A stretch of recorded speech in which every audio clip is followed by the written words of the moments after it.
How you arrange your classroom when it's your hour to do an activity may not seem important, but it actually is, because you have to change their mindset in a way. The hour before they were studying Japanese, um, they were studying maybe social studies, or they were studying mathematics. Totally different type of instruction. And then it's your hour to come in, and you have to teach a communicative activity in English. And there are a lot of factors that are working against you that people don't realize. When you walk into the classroom, and you're going to have 40 students, and you'll see that they're seated in traditional rows, like 6 rows across, 6 students back, about 36, let's say, 36 um, in a classroom. And it's a very difficult way to teach, actually, because if you're going to do a communicative task, um, after your initial presentation and your whole class drilling of whatever pattern you're going to do, you're going to want the students walking around. And the rows constrict the students quite a bit, because you're going to find that they're going to be going up and down a narrow row, only talking to people that sit behind them or sit next to them, because they really can't get across to the other side of the room. So the very first thing I do is I put them in groups. And the group is very simple. They understand it. In Japanese, it's called a han. And this is the setting that they use when they eat lunch. They're served lunch in their classroom. So this is their lunchtime seating arrangement. That would be putting 6 of their desks together to like form, a pretty decent sized table.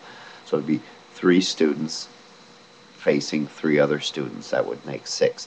This is how they eat lunch. And when they eat lunch, that's a social activity. And this puts them in the mindset of they're going to do something social.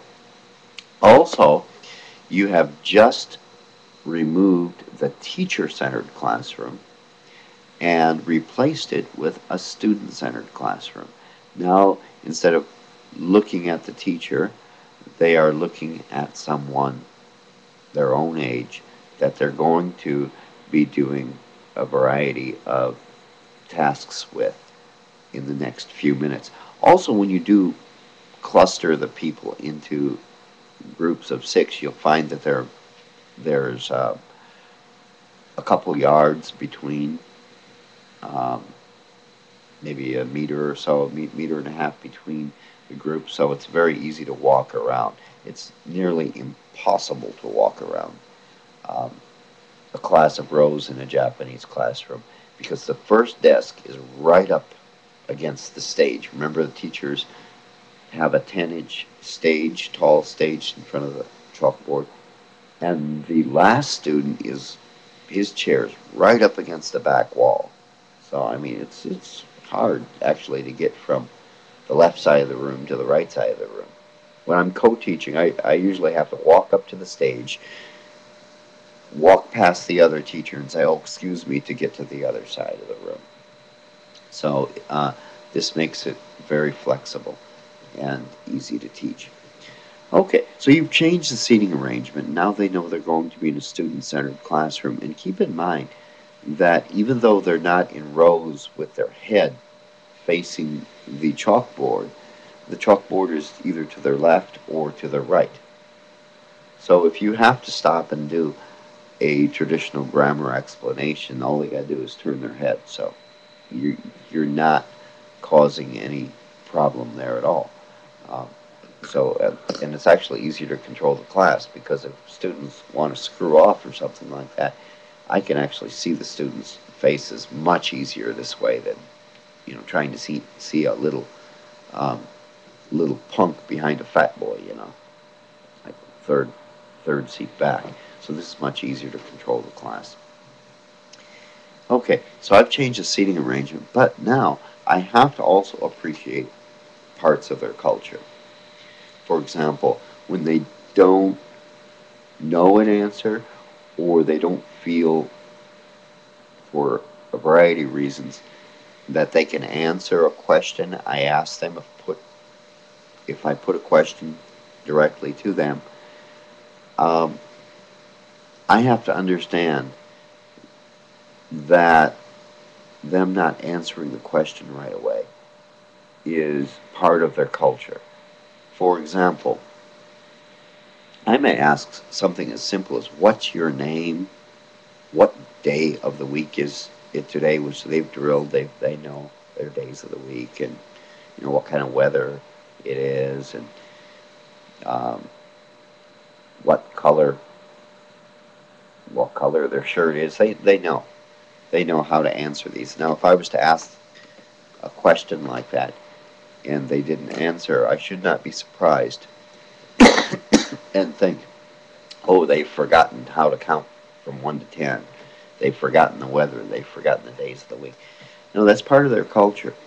Um, they being reserved is considered an attribute in their society more than being outspoken and standing out. And even when I ask, "What's your name?" they might turn around or turn to the person on their right as if to seek approval for before they answer the question. Like, "Oh, is this right?" Of course they know their name. Uh, and when they really don't know how to answer, it's not really part of their culture to say, "I don't know." Now, I have to teach them that. And I have to remind them that for the hour that I'm there, we're going to be in any country in the world except for Japan. That we need to do some rule breaking here because we have to understand the culture that English speakers use, and silence is not understood. So be able to say, "I don't know," and if they say, "I don't know," they're automatically safe. It's an acceptable answer for me because that is part of control language. And there there are lots of problems. For example, they're uh, they've somehow been accidentally discouraged from boys speaking to girls, girls speaking to boys. So that's a much bigger problem in Japan too. So they have to break that down too. Um, so there's a lot of factors that work against you, but you might find a big difference if you just change the seating arrangement and you tell the students that there are differences of culture. And the way I present the differences in culture is I make sure they're very, very proud of their own culture because it works for their community. So it'd be very arrogant for an American to go in and say, "Well, this is wrong. You can't speak English like that because of the way the Japanese are." No, you don't do that. The way you approach that is you let them know that you do understand parts of their culture, but you want to break some rules here to for the hour, so that you can see how American people communicate, and they're usually pretty open to that. First thing, consider changing the seating arrangement. It may make a big difference.